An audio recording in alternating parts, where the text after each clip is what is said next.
Hello, everyone. Oh,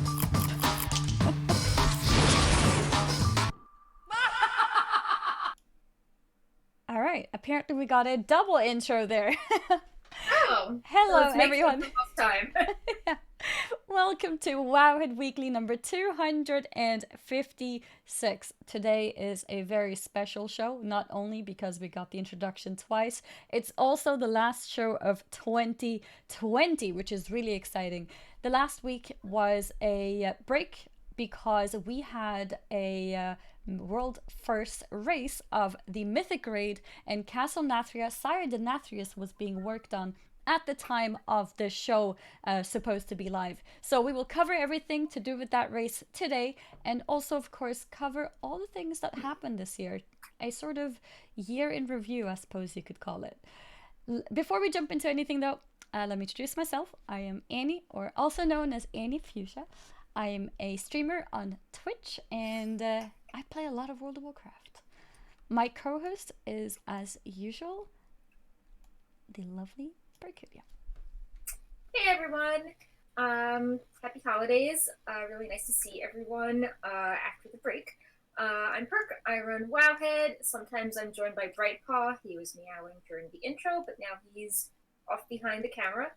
And yeah, we skipped last week because we didn't want to detract from the race to world first, but now we're back and we've got the aftermath to discuss and Wintervale and just sort of going over the highs and lows of each month. So yeah, why don't we jump right in and get started with the race to world first, which you actually participated in as a caster, Annie. I did indeed. I had the pleasure of helping Big Dumb Guild with their run, and it was the first time that I did any casting for World First Race. So it was really exciting, especially coming from my background of never actually being a World First sort of. Or intending to be a world first raider competitor for world first rating. It was a very new experience, but a lot of fun. A lot of fun. And just looking around on Twitch and all the different channels in general, you can really see how the whole the whole scene of the world first race is becoming so massive, and it's so cool to see.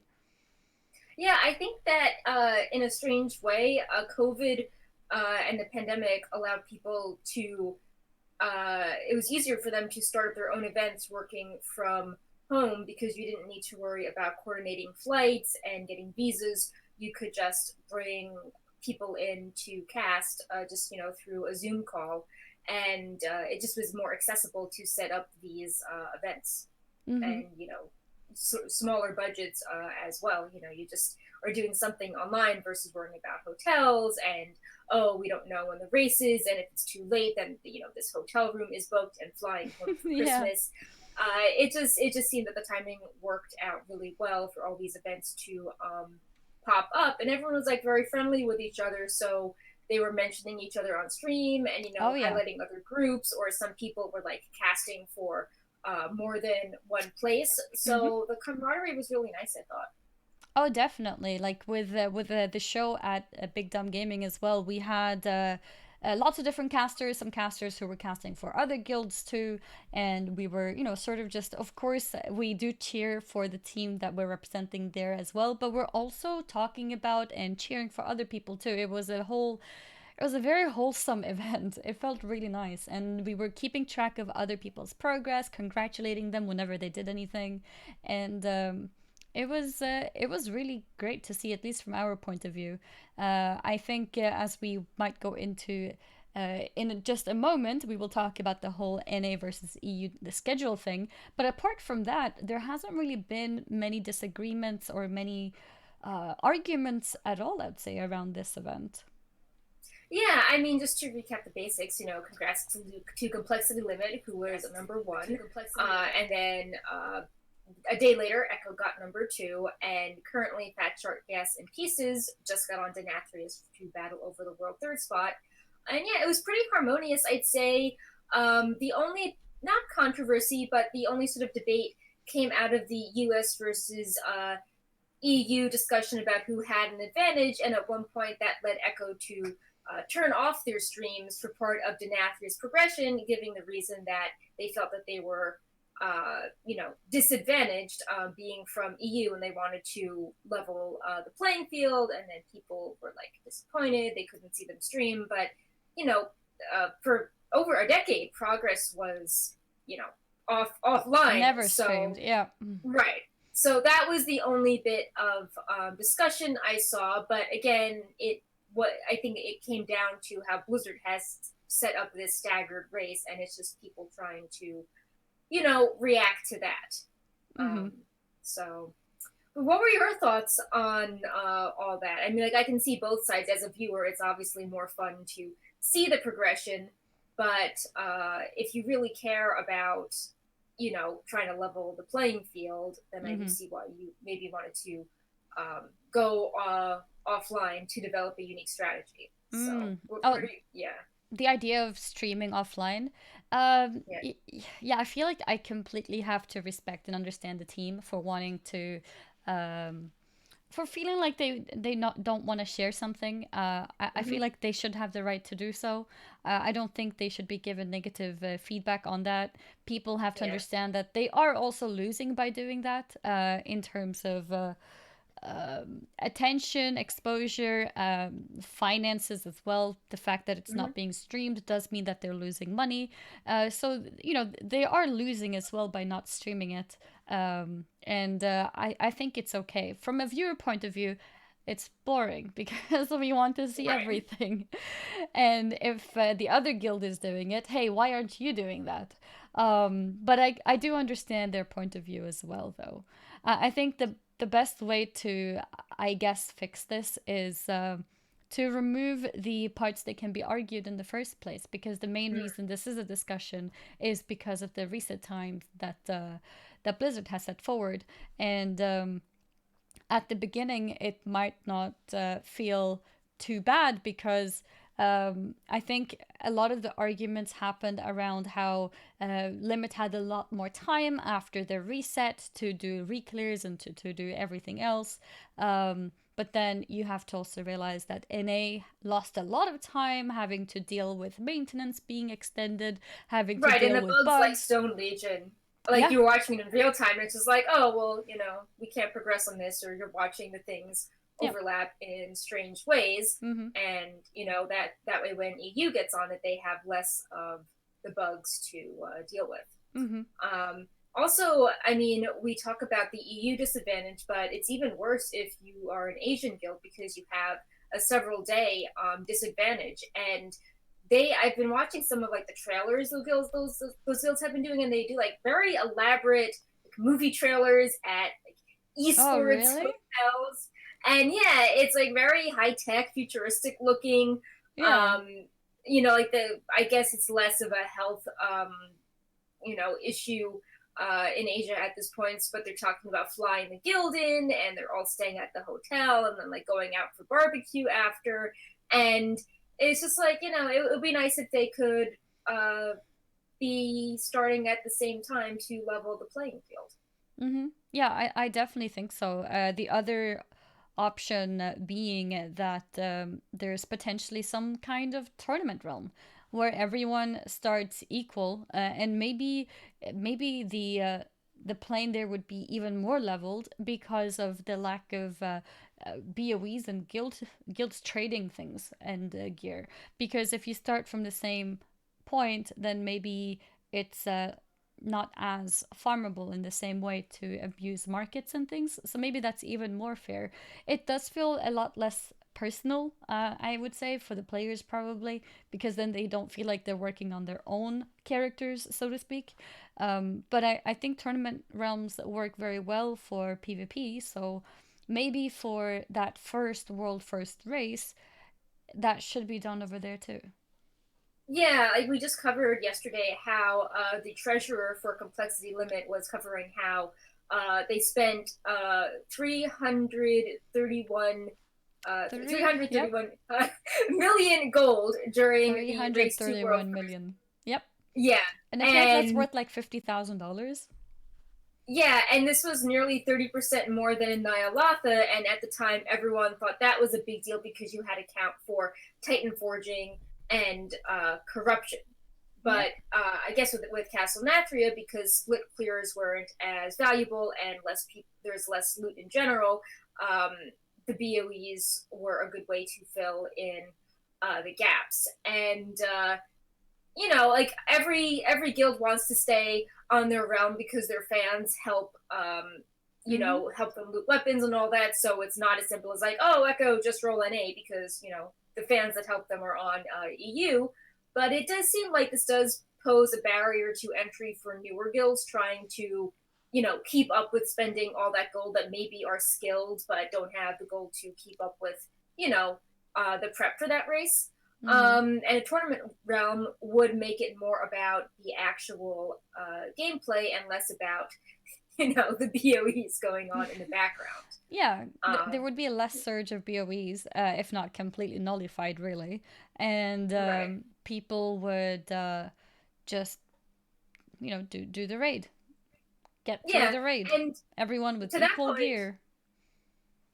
I would say that when Echo turned their streams back on and both guilds had finished the reclear and were progressing on Denathrius at the same time, That that was so was really exciting. exciting to watch. Yeah. Like, you would just would alt between streams and be like, oh, they're wiping at 10%.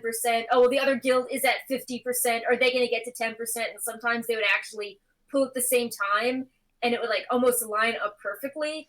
Mm-hmm. And like that was really exciting. And if you were on a tournament realm, you would see more of that overlap because everyone would be starting at the same time, and I think that would be a lot more hype and focusing on what matters with the race and not like, oh, BOEs, or like, oh, this boss is difficult, we're gonna run like Mm-hmm. like 4 heroic runs or do like a plate run, stuff like that. Yeah, no, definitely. I think would actually make the race a lot more exciting and a lot more plannable and a lot more controlled in so many ways. And I think also um, the time issue. So one of the main arguments that Blizzard gives, which is probably just a PR argument, like it doesn't actually Mm-hmm. is probably not actually the reason. But they said that having a launch or a sort of raid release at the same time could pose a problem of the time not being ideal for both time zones. Or, well, there's multiple time zones in NA, but, Yeah. the major time zone differences. And while I understand that, I think you can still easily make it so, let's say it's really early morning for NA, but then afternoon for EU. I think that still kind of works out, and it's not so bad. Like, we have the Shadowlands expansion launch at midnight. I think that would be a little Right. bit too rough on EU because that means, the sleeping pattern is completely flipped, and I don't think it's very healthy to raid from midnight to noon. But if you have some time in the afternoon, starting at maybe 2 p.m. for EU, and the morning like 8 9 a.m. for NA, I don't think it's that bad, and I think it could work out. Um, and then the other thing is, yeah, gear not mattering would make it interesting and non-arguable. Nobody can then argue that, well, actually you guys won because you had two more item levels than us, or Right. because even Yeah. that I heard become a topic of discussion. And I think it could be interesting to just level everything together, and then nothing can be excused. And it Let the wouldn't world be that first whole, raider be a world yeah, first raider. it wouldn't be like, oh, well, you started earlier, but was it earlier because you had bugs? And then Mm-hmm. like EU watched, and then like they stole your strat on boss 3. So then, but then EU went ahead, and then NA stole the strat for boss 4. It would just be like Mm-hmm. everyone is just starting at the same time, so there wouldn't be any like back and forth on people being inspired by each other's strats or like unfair advantages and all Mm-hmm. that stuff.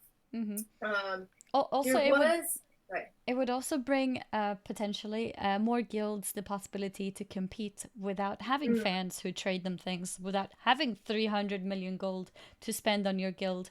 And I think that would also be healthy overall for the competition.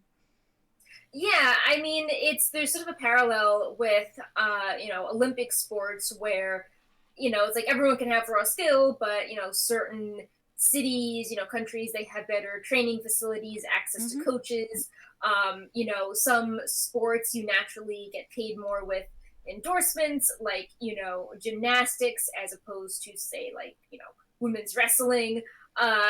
There's just or like some like a sport that's not very popular in the United States, like shot put, something like that. So there's like discrepancies with sports where everyone likes to think it's just about like this equal playing field, but there is a barrier to entry where having money and resources can make a difference. Mm-hmm. And as this becomes more of a esport and is growing, I think it would be good to just try to level the playing field and not have all these sort of hidden barriers to entry in there. Mm-hmm. And I was going to say, going back to your point about the time zones, I think for Eternal Palace, I think Limit actually flew to, was it Red Bull in London to do the show? So They did, and yeah. they were still on NA, so like they were still dealing with the time Jet zone lag. being Mm-hmm. weird for them. And you actually might see more of that when hopefully the pandemic goes away and people start, traveling again. That's actually true Uh, too. Yeah, that's actually yeah, true too. If everyone has the same release time, then the travel shouldn't be too awkward for them, right? Because right. Yeah. maybe if they did travel to England, I don't remember what their schedule was like, but maybe they were rating in that case very weird hours for where they were living because their account is NA. And Mm-hmm. I think that could also mess things up a lot, which isn't very healthy either. We have to think about the health too. Yeah, I mean, there's also all sorts of other factors, like, obviously the race is run by the players first and the organizations are second, but with, Twitch being such a vehicle of promotion as a way to get, notoriety for your guild, to have your fans help you out prepare. I'm sure most people would want to be streaming, at prime time to get more viewers and not have their, big moment of success at like 3 a.m. US time, something like that, when, Europe is still waking up. Mm-hmm. So you might just see people being like, oh, yeah, I wish that we had US primetime hours to take advantage of, more of our fans being around. So we weren't, getting like world first kills when all of, US was asleep type of thing. Mm-hmm. So, Yeah, yeah, I mean, I that's hope also a Blizzard very does fair something point. about it. Mm-hmm. Like, I know right now they don't have to do anything basically, and the event goes on and it gets, Twitch records, and Blizzard has to do nothing. And arguably, Blizzard could be like, well, it's already doing really well. Would it be even better if we did something? Like, what do we gain anything from this by meddling in it? Mm-hmm. But I do think that, um, you know, Blizzard has gotten a huge benefit from it, and to keep it healthy and doing well, it would be good if they invested, just try to help shape it in a positive direction. Mm-hmm. Even if Also, it's not like, oh, well, we spent a week of work and we didn't have like twice the viewers. I think it just would be a good long term investment based on how successful it's been for them without any, real input. definitely, definitely. I feel like Shadowlands has a lot of positive feedback right now, a lot of positive reviews. People are enjoying it, and having a race that people deem not worthy because it's not fair wouldn't be that nice. I think it would be very nice to still have a an esport that is somewhat respectable by being fair for everyone so that people can take it serious, people also who don't play the game, for example. Because imagine you don't play the game and you're told about this, and then you're watching like this show and the coverage, and you hear how like, oh, actually, did you know that NA got a 16-hour head start? It's like, what? Really? What kind of Right. stupid game is this? What do you mean some people got 16-hour head start? That makes no sense.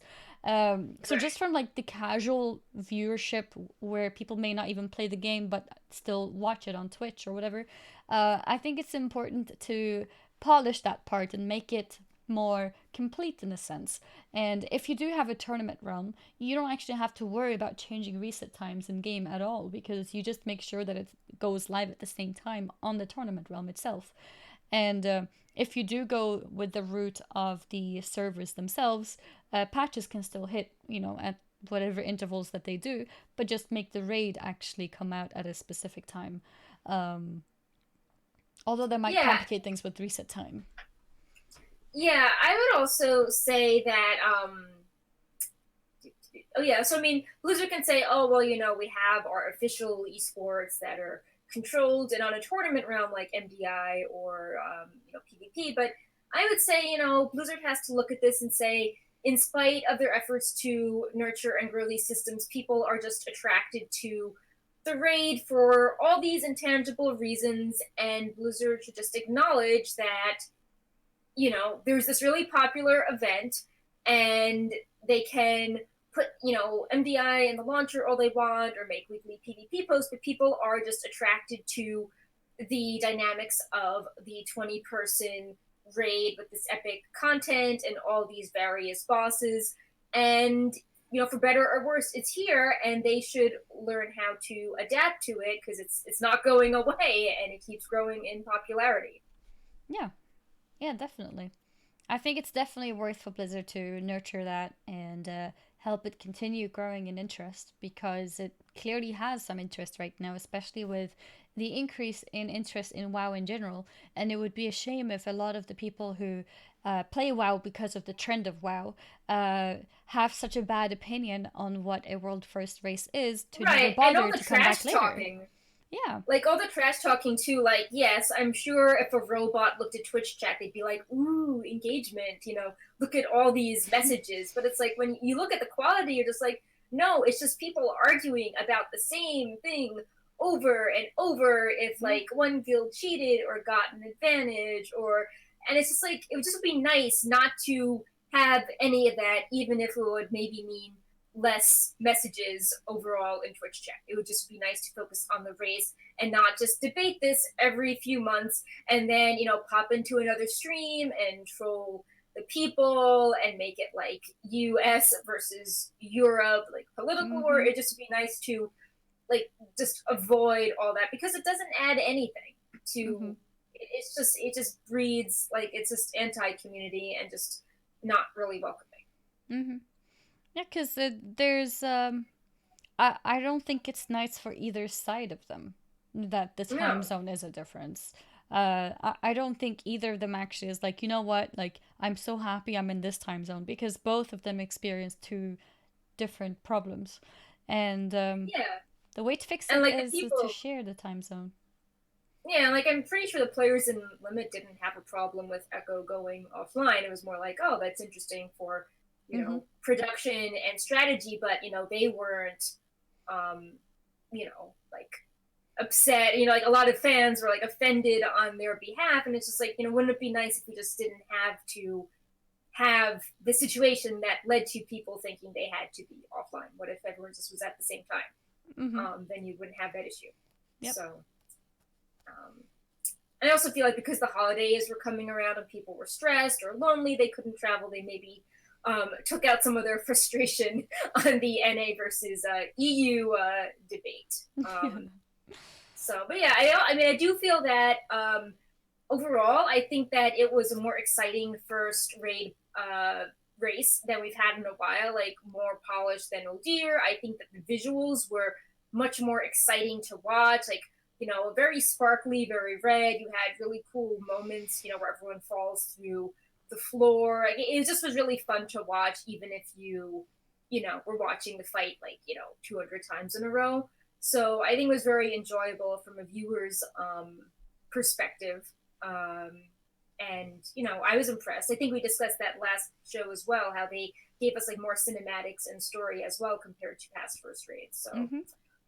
I think all that was good on that end as well. Mm-hmm. Yeah, I Um, agree. I think overall yeah. the whole race was a success, but it did have some things that could be improved if we have somewhat of a shared release time and shared reset time for all the zones, just so that it doesn't become a topic of discussion. And Yeah, I mean, it's really special. It shouldn't be mhm. overshadowed by geography debates. Yeah, yeah, exactly. And also, like Perk mentioned, despite that, we still had some really exciting moments. I actually tweeted out at some point because Echo was, they had a 4% pull on Denathrius, Limit had a 1% pull, and it's like at this point it could go either way, is how it felt. And that was really exciting. Really exciting that it was that close. And I think it would be even closer and even more exciting if they started at the same place from the beginning. Yeah, and again, not having the eye level debate, I think, is useful as well. So Mm-hmm. it's not like, oh, we have to wait to craft this legendary. Like, what if it gets nerfed? Or, uh, I just think it would be interesting if it was just focused on the skill and strategy and less about when do we take a break to do our, splits for the week. Or, if you're on our server and you see this tweet, if you loot a heroic weapon, we'll give you 1,000,000 gold type of thing. Yeah, Yeah. So, exactly. but yeah, did you have anything more to say on the race? Were there any interesting bits on casting? Like, did you have to do anything different to prepare for it? I know Squishy from Wowhead was actually doing a guest bit on Mythic Generals for complexity limit, which was a really tough slot Ah. because it was when it was bugged. So like it wasn't Oh. very exciting. So he was trying to like do a lot of like technical analysis, like, oh, why are they wiping now? But it's a really unique skill set to just fill the time when raiders may Oh not be yeah. doing too much exciting, or stuff is kind of rough on them if they're wiping. Yeah, so I had 3 sessions of casting. The first session was extended maintenance. Oh, So it was very fun watching yeah. the Raiders play other games, actually. They played a little bit of Scribble, they played a little bit of Among Us, they played a little bit of code names and maybe some other things too. It definitely felt, I guess, in a way pressuring because you're thinking like, what am I supposed to talk about, what am I supposed to do? But I Right. had really nice co-casters, so it still went really well. But it was definitely different to, for example, streaming myself or I guess being here on this show, because you're just thinking about, this is meant to be a race. What would the people who tune in be interested in hearing when they can't see the race yet? So that was a little bit of a tricky one. The second day was pure Mythic runs. We were there for Mythic Shriek Ring, and Big Dumb Gaming actually got the world first on that because they Oh jumped yeah. into the raid straight away, and they did Mm. really well. They got a few world firsts there. And so it was a lot more exciting, and it was also fun to talk about the mythic fights in general, to tell people to remind people of the heroic tactics or normal and heroic tactics, and then also mention what is new with the mythic version of this, um, and talk about it in that sense. And then on the third day, my final day, it was very exciting heroic splits. so, Ooh, so yeah. we were watching them re-clearing heroic and just try to talk about anything at that point.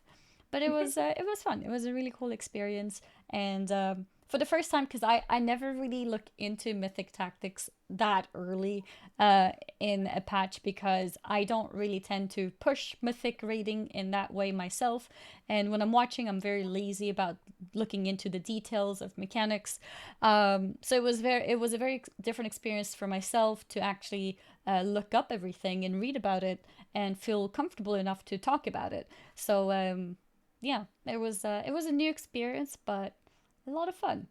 I enjoyed it. It was the first time that I casted something that can be considered somewhat serious, right? Right. Like a Competitive. competition of sorts, you could Right. say. But it was fun.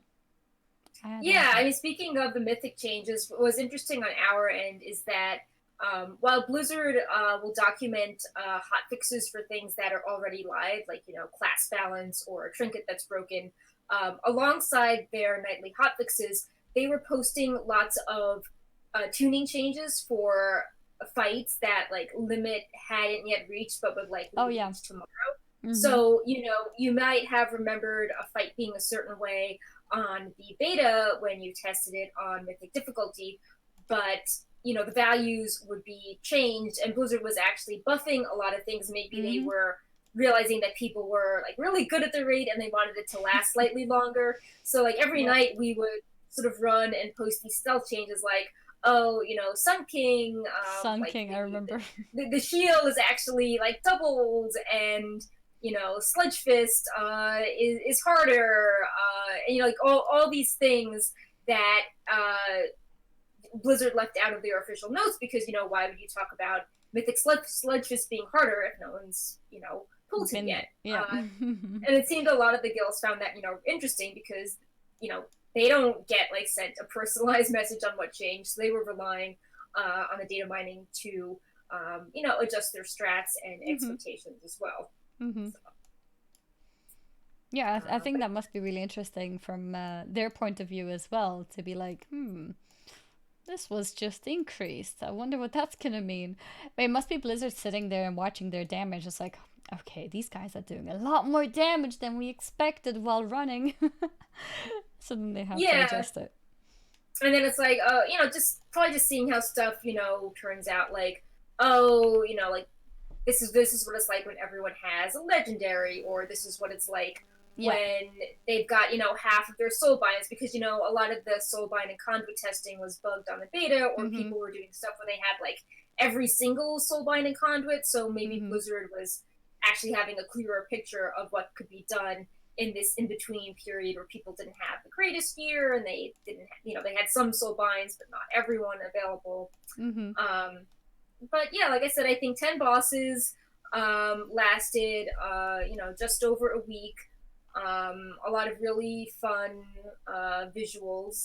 I think it was really strong for a first raid tier, and certainly more exciting than what's his name? Xavius, who just like Oh sort of yeah. died in a day. Mm-hmm. um, and I think that the secret phase was more hype than the N'Zoth secret phase. I mean, putting aside the bugginess of N'Zoth, I think that people like really hyped, thinking that they're gonna have like, I don't know, dialogue or something big, and it just was Yeah, like a because it's little all that. room. Yeah. Yeah. So I think that the one in Castle Nathria where the raid was split in half and you sort of had to reverse things, and I think it was very interesting to watch from different POVs, and all the abilities in that phase were very eye catching. And while it maybe didn't seem super difficult at first, as the fight went on, you realize that it could be quite deadly towards the end. Like it kept getting harder and harder over time with what amount of the room was left empty. So, Mm-hmm. we usually don't get secret phases for super early bosses. So yeah, I just think it was overall really polished. Just would like that global release or tournament realm. Mm-hmm. Indeed. And I showed a quick screenshot here of when Complexity Limit cleared or defeated Sidonethrius. You can Yeah. see that Max is so happy that he went AFK. Uh, Fair. Yeah. it's a chair stream now. Yeah. No, but it was really really cool to witness it all. Like it was great jobs by both Limit and Echo, and all the other guilds too. A lot of guilds involved did amazing. We have, as you mentioned, Fat Shark, Yes, and Pieces coming up very close up with some side Anatrius as well. And then Big Dumb Gaming that I was casting for, they were also doing an incredible job. I believe it was the first time that they properly were able to Yeah. pull this together, as they recently got picked up by an organization. And it's really nice to see that all these guilds are getting all these possibilities to do this, and it's very healthy Yeah. for the WoW sort of community overall. Yeah, so hopefully maybe Blizzard will see that the organizations and players are trying to elevate the event, and they can do their part as well Mm-hmm. to help keep it growing. Yeah, help Yeah, keep it argumentless. Actually, it's never going to be argumentless, no, but it's even more less arguments. Just a Yeah. few less arguments of not fair would be Yeah. great. Yeah, I think that was it on the whole world first race. That was interesting to mention for now. Overall, it was just a very exciting race. Yeah. So well done to everyone involved. Yeah, Good job, great job. Annie, for casting. Thank you. And yeah, we will change gears now and talk about sort of the complete opposite of the race roll first, which is Wintervale and gifts for everyone and holiday cheer. So World first Peppa costume. yeah, so Wintervale started and gifts are now under the tree, but something that people could look forward to even before the gifts were great feather Pepe. We actually data mined him over a year ago on the 8.3 PTR, but since 8.3 went live in January, the Pepe costume we found in 2019 was only available, last week. I remember So us talking yeah, about it. I remember like us free wondering Pepe. why couldn't we get Pepe earlier? This should have been in the game a month ago. Because we Yeah. were talking about this image before, I remember. But it's really cute. And look at him carrying the little gift on his back. The funny thing is, in the past, we've talked about how cosmetics can give hints for bigger things, and we used the example of the Recruit a Friend backpack, and then Blizzard, did the Rathian backpack, and now we have Oh, all yeah. these weird Covenant things. And looking at Pepe, the creator, Jordan Powers, was emphasizing at the time that, Pepe had this really cool new um, beard physics, how he could, like, tilt his head and the beard would move. And it's Mmm. really easy to draw a connection between that and then seeing all the new customization options and facial hair that came along in Shadowlands. Like this Mm-hmm. was a prototype maybe for some of the human customizations. Yep. No, it's very true. I think it's very smart of Blizzard too to kind of give us a tease of new tech, new toys to play with, and when they see that it goes well, they use it in other parts of the game, and it's nice to Yeah, see. Pepe gets to be seen with a beard with updated physics. yeah. Mm-hmm. So that's one thing. And then we have 2020 presents as usual. These were kept a surprise from data mining until the morning of. And there is a cute little purple raptor pet that has additional Winter Veil decorations over the holidays, like a candy cane and a wreath. And then a wreath toy where you can throw the wreath, and this wreath just floating around. So Mm-hmm. those are pretty cute toys, and if you don't get them now, they have a really small chance to be in the stolen present next year. Yep. But they are a guarantee right now. Yep. I think that's sort of been the tradition for a while now, that you can Mm-hmm. always come back and get things later for winter presents. But if you log in when it's actually active, then you have a 100% chance of getting it. Yeah. One thing I was pleased to see was that I think we discussed this in BFA. It felt like there weren't very many holiday updates, and maybe with the extra Shadowlands time, uh, they made like slightly more updates than they planned this year. But a lot of bosses have holiday hats, and they're really creative hats. So like a lot of the Torghast bosses have hats, even if they've got multiple heads. Mm-hmm. Um, I'm not sure it's on the slide screen, but two that people really found memorable were Devos, because she's got two hats on her really elaborate headgear. Mm-hmm. Um, and then Sire Denathrius, he's such a welcoming host. He has three Wintervale hats, one on his head, and then two more on his horns. And Yep. Yep. The he first is time I really saw funny. that, I think I saw it on Wowhead's Twitter, and I was like, oh Yeah, my god, I would have never noticed it. They're so yeah, small, but they're actually there in full shape. It's so yeah. cute. Oh, adorable. Of course, very charming Sargenatrius has to have hats on his two horns. Yeah. And all these bosses drop the regular red and green hats, not the high definition one, but the plain, basic, classic ones. And then the sort of going along with Sire Denathrius celebrating Wintervale, the Venthyr Covenant celebrates Wintervale as well. So not every covenant celebrates it. I think it would be cool if maybe different covenants celebrate different holidays. But the Venthyr That might be celebrated. the idea, yeah. Yeah, like I know a lot of people thought maybe the Night Fae would have something because, like, oh, it's a big tree, you can put decorations, but Darnassus never celebrated Wintervale, so it doesn't make sense. So maybe the Night Fae would celebrate, I don't know, like Midsummer because that's more like nature, flowery, something like that. Mm-hmm. But yeah, so the Sinfall, Theotar, the Mad Duke, has bribed the brokers to procure a Christmas tree and gifts and dress up as Santa and give out gifts to all the dredgers. And he just looks really funny. He's like all like shirtless and grouchy with his gigantic mug of eggnog frowning next to a tree. And like all the people dancing in Sinfall have hats on and there's snow. Mm-hmm. And the Ember Court, you can loot a present and make a guest happy as well and give them a hat, which I thought was a really nice touch. Yeah, indeed. I like these little details being done for the holidays.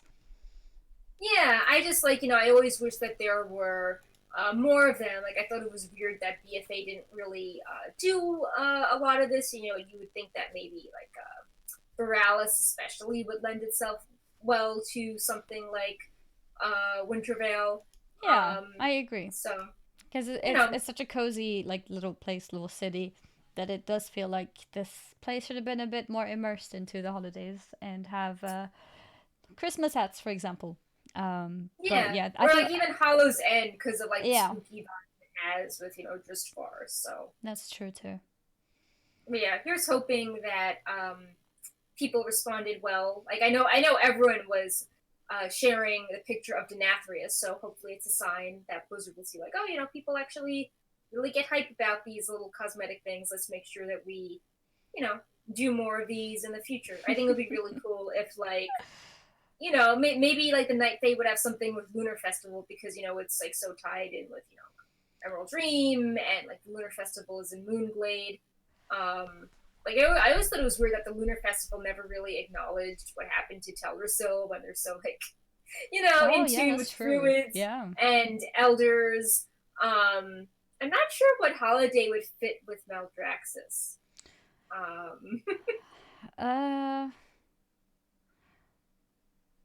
Hallow's End.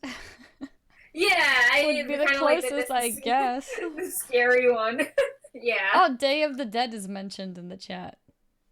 Yeah, I mean that could possibly fit.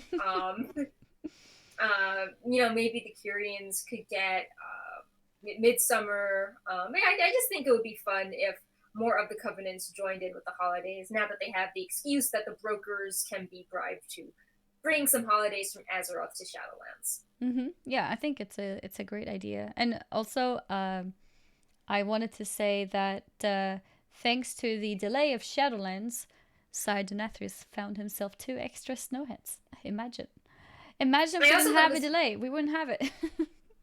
I also thought it was funny how, with the mythic progression, everyone was watching Sire Denathrius with these Christmas hats on. Mm-hmm. Mm-hmm. Because of how it overlapped. It's brilliant.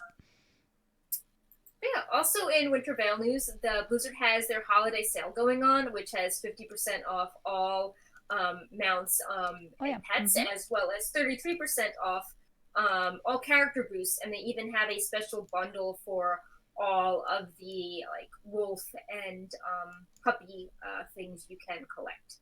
Mm-hmm. And this runs through January 4th. And I feel like this was announced a little on the late side, but what I was more curious about was that there wasn't any charity pet this year. I was thinking about that too. Yeah, I was, because it's one of the things that I kind of look forward to towards the end of the year as well, with streaming too, because I like to give away pets and mounts and things on stream. And if I can give things away and support a charity, it makes me want to give away more of them. So I was a little bit sad that there was nothing this time. Yeah, I mean, you have to wonder what happened. Was this a delay with COVID? They usually announce the pet at BlizzCon. Did they Mm-hmm. want to move things back to like BlizzCon line in early Q1, but then have the promotion run longer to make up for the delay? I almost wonder if, with that free Shadowlands mount, if maybe they would release some other ones for the shop, and those proceeds would go to charity. Yeah. Like, we're getting the tree, but Mm-hmm. maybe like Jellycat would, I don't know, go to different charities. Because it's definitely been a rough year for people, and it definitely is a year where charity would be appreciated. I think so too. I think charity would be good, especially after a year like this one, since a lot of people have been struggling because a lot of work situations have changed, and the people who have been a bit more fortunate would be very happy to. Or, I mean, I can't say for sure everyone would, but I'm sure a lot of people would be happy to share some of that partial, or I can't say success, but rather not as big of a downfall. I think those people would be happy to help the others a bit. Yeah, and there was that one year, I think there were so many natural disasters that Blizzard released a charity pet several months early, so more of the money could be sent to, Mm. various organizations. Mm-hmm. Um, and yeah, I just think, maybe they want to save it for BlizzCon line to have more of like a marketing push surrounding it so it does well. But yeah, I just hope it's not forgotten about, because that was always a holiday tradition. It's a good point. They did make that charity event be a little bit longer for that reason. So maybe they are planning a charity thing, but make it a bit longer. And technically, the pandemic is not over. So No, maybe they figure that they'll make it a little bit bigger and make it a little bit later, perhaps for BlizzCon Line, like you said. I think that could make sense. yeah. So yeah, so for our final topic before we do a year in review, at our last show we were talking about how Ian Hazakostas was doing an interview with Sloot later after our show, and we should touch on that briefly. Some of the news might be old, but some of it is actually still being talked about over the holidays. Mm-hmm. Notably, Covenant mission balance. Because, Kyrian and Venthyr are not very happy with their success rate. Yeah. um, so, most of the interview focused on things like Torghast tuning, which was, I feel like that was a hot topic 2 weeks ago, but now it's like sort of died down. Still something you can discuss, but um, Blizzard made some pretty drastic changes. But yeah, towards the end of the interview, um, Ian basically said that a lot of the adventurer testing was done using a wider range of unlocks. So, people had every follower available. And an issue that they had was that they didn't pay enough attention to how things felt like in the middle of unlocking things. Um, and he made it seem that in the long run things would balance out, but people want to just, finish their missions now. I feel like this led to a lot of players thinking that it would get better in like a week or two. But as we keep going on, people are like, hey, this still, kind of sucks. Or, okay, maybe it's better, but my Night Fae is still like really far ahead of things. Mm-hmm. So, I mean, I don't expect Blizzard to tune things during the holidays, but I definitely feel like this sort of flew under the radar during the beta, and everyone sort of means like the mission table and it's boring. But now people are like, well, if I had done the Soul Ash mission, I could have crafted another legendary, but because I'm this covenant, I Yeah. wasn't able to. And now they're sort of seeing how all those little benefits actually pile up into like a meaningful advantage. Mm-hmm. So I think some follow ups on that would be good. Um, as it's been a few weeks and people aren't really feeling much of a difference.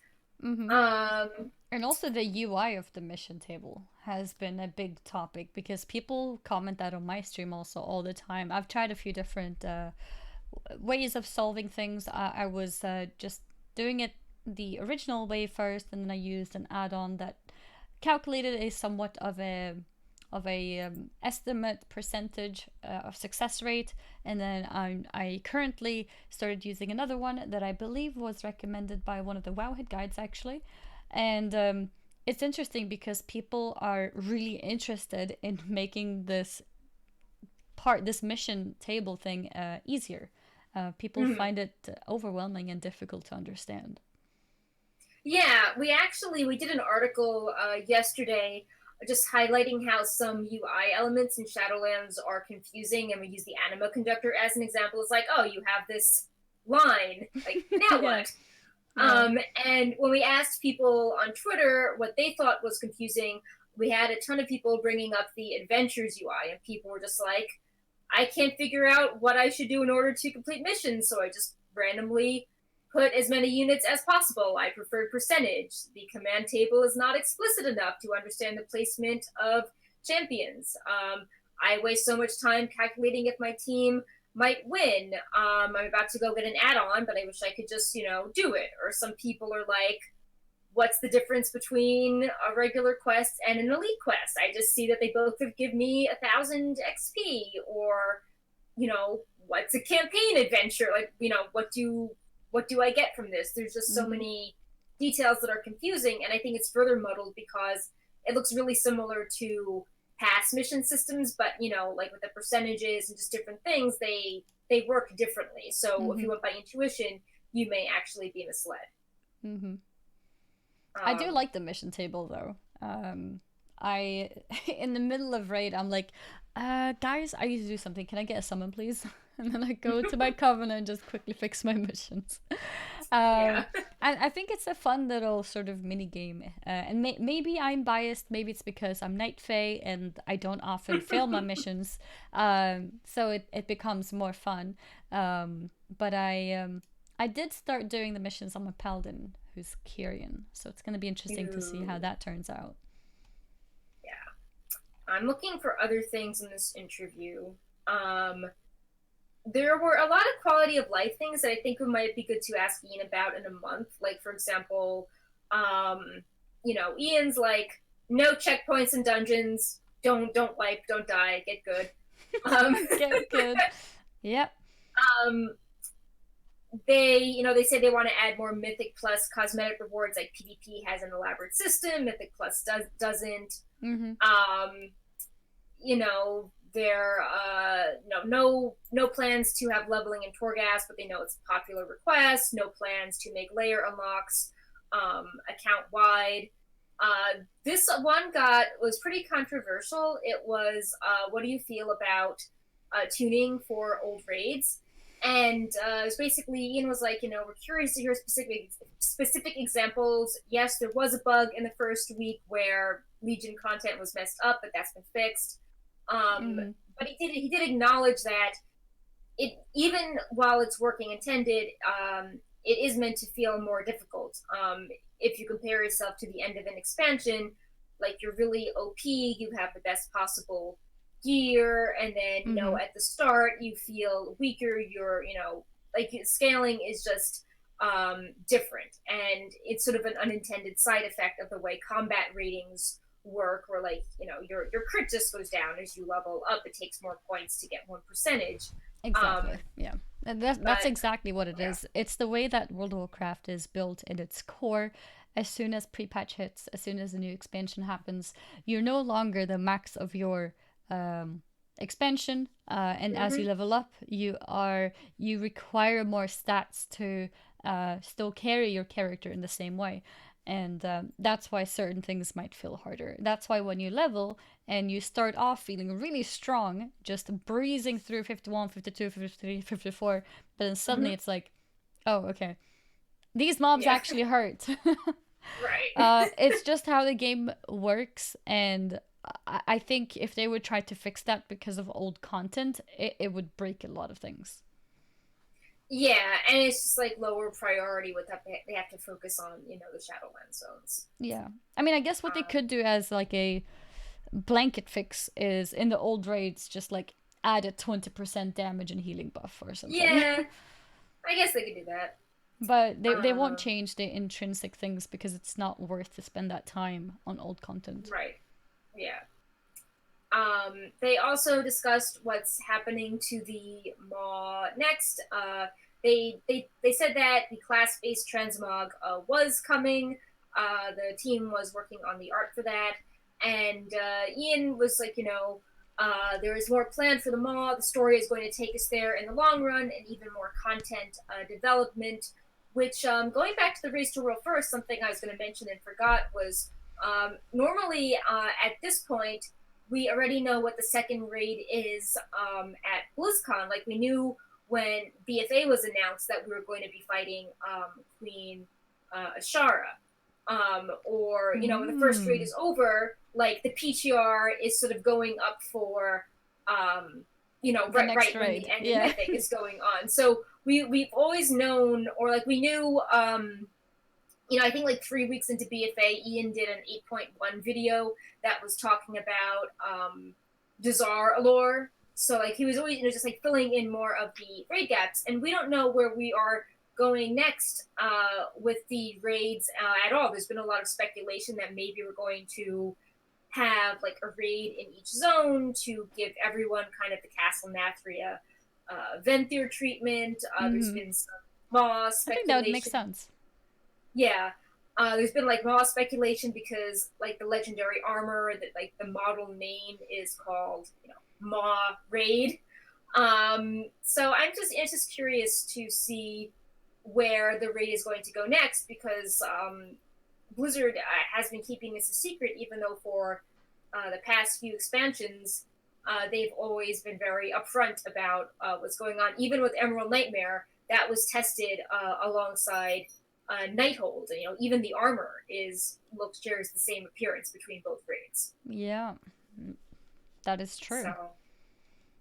but yeah, so I feel like I think we're going to end up with the Maw. I just don't know if that's going to be like the final raid or if we're going to have like a Kyrian detour or an Ardenweald detour at some point before that. And how many raids do you think we're getting this expansion? Because that's the thing too. Like you kind of want to Yeah, have one raid in each zone and then the Maw too, but that's 5 raids. Is that possible?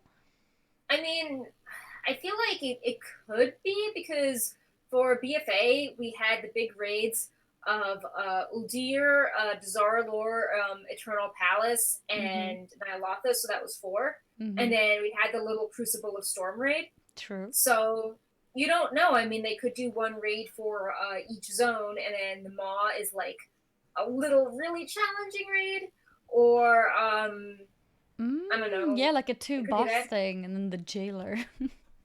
Yeah, there's also been some discussion. We've been doing these daily art blasts for Shadowlands, and I think they had one of the encounter designers contribute to Oribos, and normally for zones, like you just have like, it's more like level designers, so people were speculating like, could Oribos be turned into a raid? Like, are we going to fight the Arbiter? Is that why the encounter designer was involved with the layout? So that could be interesting too, to see. Mm-hmm. Uh, or they could just be putting more resources on raids in the future. Like we saw in BFA, we only had the Alliance and Horde stories, and now we have the 4 Covenant stories. So maybe they have more people working on it, so we could have more bosses than we've come to expect. Who knows? Yeah, I'm actually excited to know it because it feels really cool with this idea of the covenants because I guess exactly what Blizzard wanted. I feel a connection with my covenant, so I want to know what raid is gonna be in my zone, so to speak. And I can imagine everyone feels like that about the zones that they are now accustomed to. So I think it would be Yeah. really cool to witness having those raids in all the different zones. Yeah. So hopefully they can do something with that. It's Mm-hmm. also like we don't even, he did this interview, but he didn't let on when anything was coming, not even twisting corridors. He just said soon TM and that it unlocks as part of the weekly Bolvar quest chain. Mm-hmm. But we haven't unlocked that yet. We have no idea when that's coming. And people are speculating. They're like, oh, renown only goes up to 40. Is that going to hit in March? Does that mean the point one patch is going to be in March? We haven't heard anything yet on it. There's been Mm-hmm. people just trying to figure out what's coming next, and it seems like Blizzard is purposely hiding that to build up suspense for a reason. Mm-hmm. Yep. So, but yeah, I oh think yeah, I that guess was one more yeah. is I'd say one more non-WoW news before the year in review, but I thought this was interesting enough to discuss. Oh, mm-hmm. I was Yeah, the still looking Friday, at the points from the Ian things, yeah, because there were a lot. There were a lot of other popular topics, but with no real updates to them. no, Like mentioning Master Looter, it's a hot topic still. right, Then we have there was questions on the tuning of things and if they're happy about the looting. But yeah, it was a very interesting thing to talk about. Some of them have now been outdated, like the PvP tuning is already in place, the things that he mentioned, but it's still nice to catch up on things like that. yeah. And yes, next topic then. Yeah, so at first, the Friday before Christmas, Blizzard suddenly announced Diablo Immortal Alpha, and it was like aimed at Australia, and it felt just sort of out of the blue. And we've actually been data mining it, and it's been pretty cool. But then it made sense because then a few hours later, Riot Games through Ghostcrawler announced that they are working on a MMO, which was like Was it actually super two hype. hours later? Yeah, it was Oh, like that's two funny. hours later. Yeah. Mm-hmm. Uh, and he said, I have news. My recent job at Riot has been to help develop the League universe, which we're going to need because it is time. My new job is to kick off a big, some might say massive game that Mm-hmm. many of you and many Rioters have been asking us to create. PS for hiring. And then he clarified, saying it is an MMO. Mm-hmm. So people were like losing their minds over this. A lot of WoW streamers asking if they could be involved. Some Blizzard people that recently left. Everyone's like, "Oh, well, you're clearly, going to go off to Riot." Or they were speculating that Ghostcrawler was tweeting about playing WoW recently and raiding to, you know, get hype for working on his own MMOs, seeing what a modern Mm-hmm. MMO is like. So lots of discourse surrounding this, and yeah, I mean, it obviously is far off, but I think that this could help breathe new life into things and help push Blizzard forward because Riot generally has a good grasp on breaking into new genres and I think appealing to a slightly younger player base than Blizzard has with some of their recent games. Oh yeah, I think Riot is very good at picking up new players, like new casual players' attention as well. And I think this MMO is gonna be on a lot of people's eyes. It's gonna be really interesting to see how it will play out. A lot of people are excited about it, like you said. Riot always brings out high quality games, and getting to try an MMO from Riot feels like a big deal. We've had many MMOs come out, MMORPGs come out over the years. It's always announced as this is the WoW killer. Right. And we'll see if this one can potentially maybe be the next WoW killer. Seriously, I don't think anything can really be a WoW killer because at this point, even if a game is better than WoW, WoW has all those years of investment, which keeps a lot of people playing the same game because a lot of times it's more convenient to continue playing a working game than to start off a completely new game, which is a little bit better. Um, but it's gonna be interesting regardless, and I think the competition being there is gonna be healthy anyways because if Riot makes something that's better, then Blizzard will have to pick up the things that are better at least to improve their own game too. Yeah, I mean, one aspect, even if it's better, is that the way people play games now, they sort of rotate between games. So, like, Oh WoW yeah, is the that's true game too. that they return to, but in between patches, they could play something else. So, Mm-hmm. I feel like you could have people, if anything, splitting their time between both games versus, outright abandoning one. Yeah, that is also true. So Blizzard might start studying, when the patches happen in that game, and then have a really exciting patch here because nothing is happening in the other Yeah, games. or stagger it so even if they're at the same Yeah. time, you would still want to log in, which I guess the renown system is like. But yeah, I think that you can see some ways that Blizzard has been inspired by Final Fantasy with sort of the end game in Shadowlands being less grindy, and like more character customizations, more whimsical things in Shadowlands, more of like a return to high fantasy. So I think that this will only be good for the genre, especially if you're having like old school Blizzard people that maybe worked on other things, Mm-hmm. coming back and putting their own spin on an MMO. So yeah, Mm-hmm. I think it's positive. Mm-hmm. And yeah, wish them the best of luck, and maybe Wowhead can do like I don't know, like Riot MMO head or something like that. Yeah. Wowhead, Riot MMO Head. Yeah. New sister company.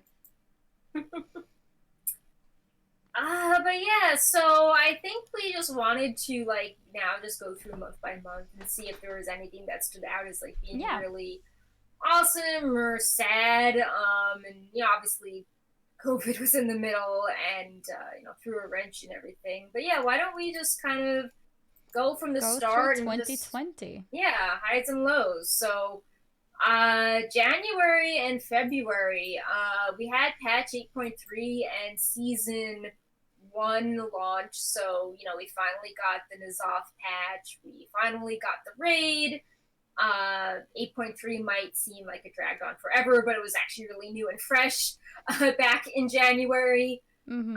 For me, I'd say that the highs were seeing the horrific visions system, because that was like cool replayability. Mm-hmm. And we saw how Limit innovated the race to world first by having the coach role and like the weak auras role and the strategy role. But on the lower side, I'd say was the RNG of corruption Corruption. and Blizzard trying to like be ambitious with the cinematic, but it was a miss, and it was just like the story just felt really like rushed and uh, a lot of loose threads that just felt kind of disappointing with the Mm-hmm. way the cinematic was handled. I think Even at if it was that like, point was when they had given up, kind of. They were just like, you know what, guys, we're gonna work on Shadowlands instead and just try to have it still released and playable, but let's skip all the extra work. 8.35? No. Scrap it. Just yeah. throw it. Toss it in the bin.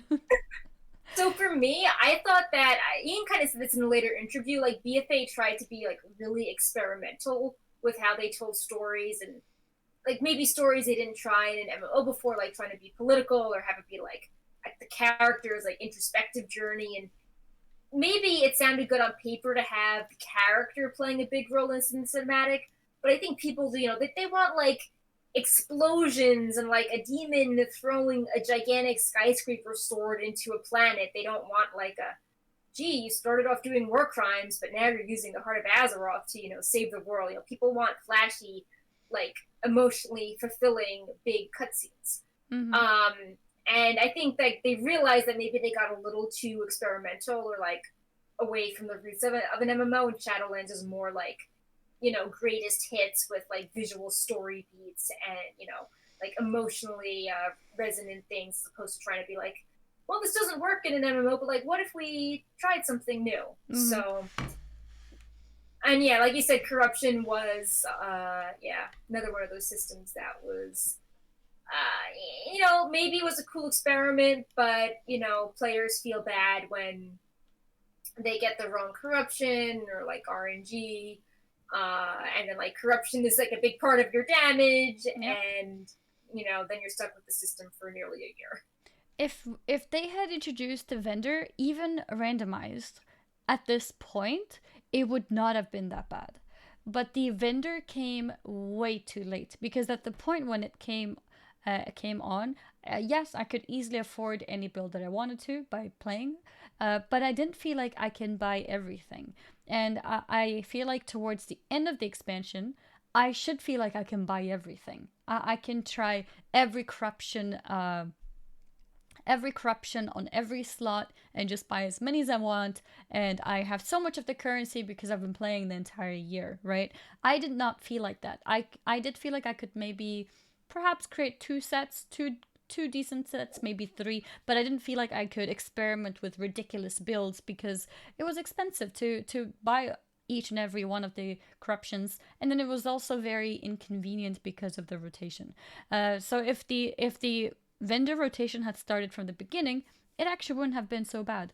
But with no vendor and awful RNG, and some of them having being so much stronger than others, it was a really bad start of a patch. Yeah.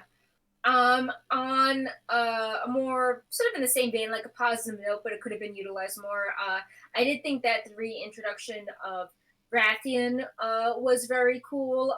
His new model, again, showing off some of that new character, tech. He actually has like textured, unique hair. And like really cool facial expressions. And I thought his role in the introductory story was, pretty nuanced. He wasn't just, like clearly a good guy or being evil like Sylvanas. He showed some character growth from his, role in Cataclysm. So I thought he was a lot of fun to spend time with. But then again, you get to Nyalotha and you're like, oh, why isn't he helping out? Oh, I guess he doesn't have a legendary cloak. And, then he just sort of like vanished, like, oh, boop, patch is over. Rathian no longer in the spotlight, and no one knows what's happened to him. So, but I do think it was cool to see him return, and people seem to respond pretty well to his appearance. I also think, as you mentioned already, Horrific Visions, I think, were very well received. I enjoyed doing them, and they were, it was well put together and fun. Yeah, I think that like the rewards were interesting. You had some guaranteed ones, you had some RNG ones, like the Mail Muncher. The guaranteed was not there at the beginning, by the way. Right. The corruption, that is. The loot piece was the loot pit, yeah. I meant more like mounts and pets or like things you could buy with the currency. No, that's true. Yeah.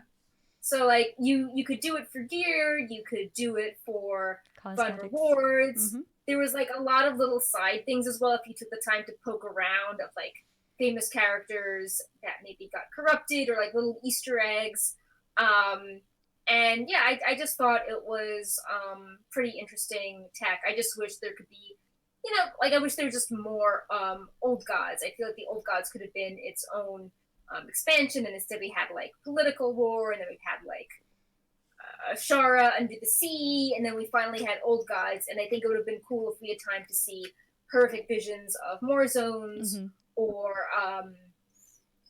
like visions of N'Zoth more than just Uldum and Vale of Eternal Blossoms. Although it was cool that the Vale is finally healing. I think it's cool when you see that zones are dynamic. They're not just frozen at how they were 10 years ago.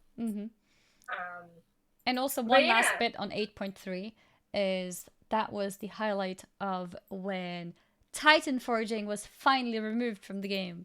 So that's nice. Yeah.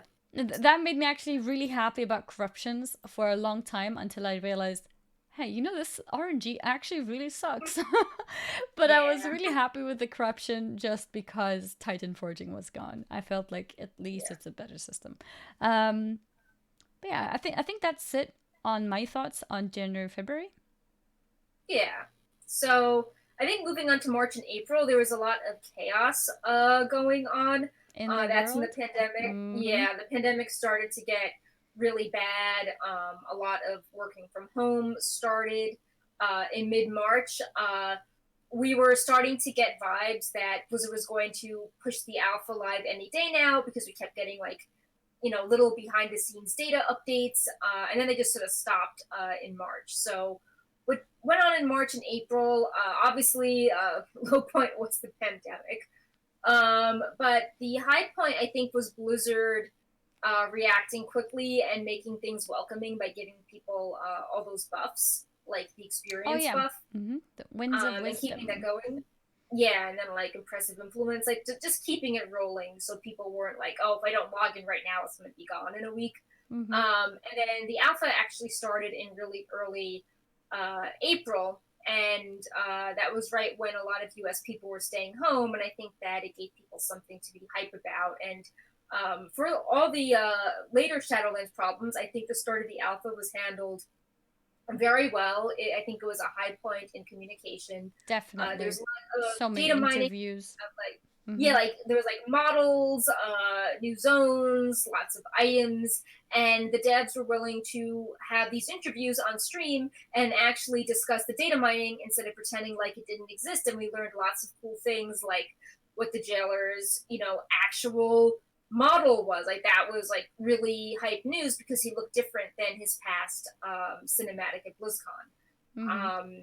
And it was also a high point for Wowhead because we figured out how to um, keep pumping out the news while also streaming it. So we had a lot of fun actually streaming all of the new model discoveries, and people were like, super hyped to see like Sylvanas' new model, for example, or like Arden wheeled weapons, or Stevan putting together all the tier sets, stuff like that. So Yeah. yeah, I'd say the alpha data mining and how Blizzard handled the initial communication was really well done. Mm-hmm. So And with that, they shortly after, in May, listened to feedback from the current game at the time as well, and added the corruption vendor, finally, that people had been asking yeah, for a long time. So that gave people a little bit more hope into working towards their BIS gear.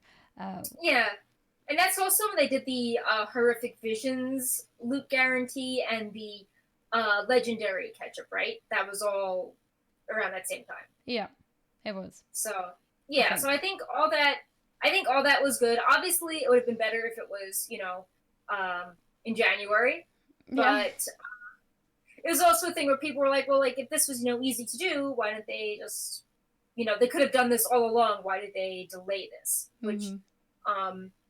is a valid question. Mm-hmm. Um, and yeah, the communication on the alpha was still pretty good in May, I think, as well. Um, Blizzard was gearing up for a conference in June, and then they delayed it for various reasons. I think Destiny had a conference at the same time, but the Mm. streamer interviews, I think, were, people were still like really hyped about the alpha. Communication was good. Like I think every week they basically opened up a new covenant zone to try out. It was at a pretty rapid clip, so I think they definitely um, did a good job. They transitioned to working from home pretty well Mm-hmm. and pumped out a lot of that early content really quickly.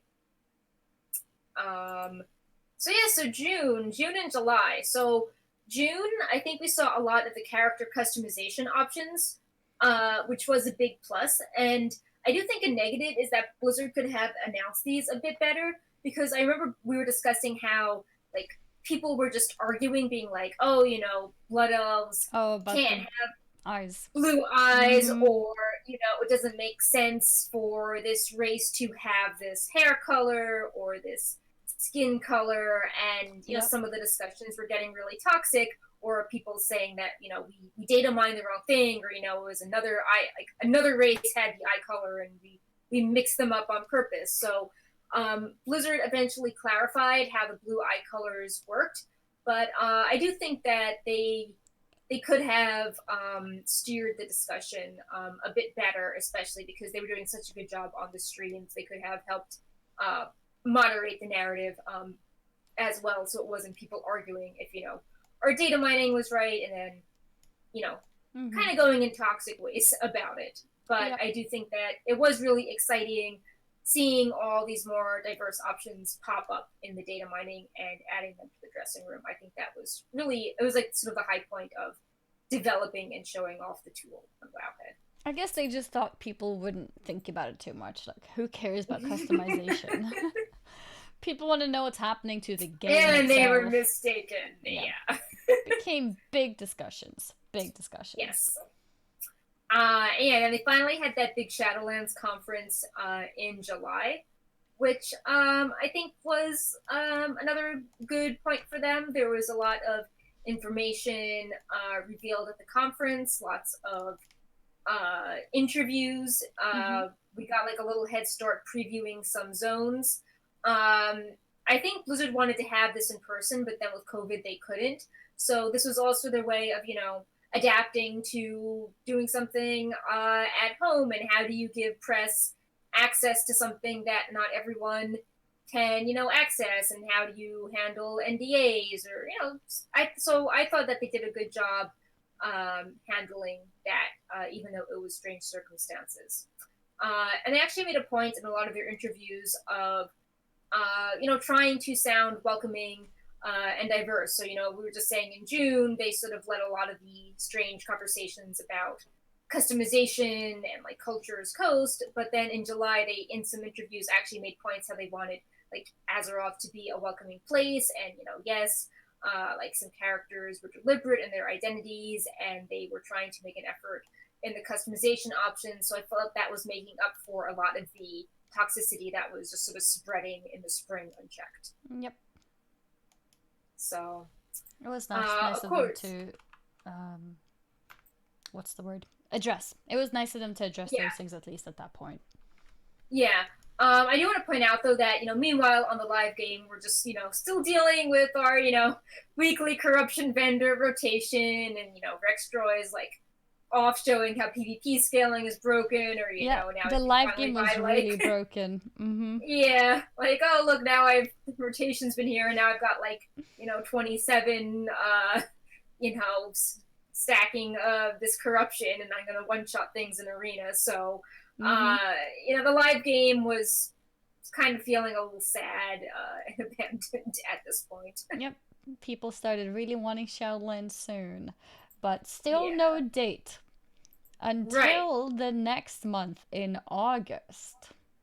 Right. So we got at the very end of August at Gamescom.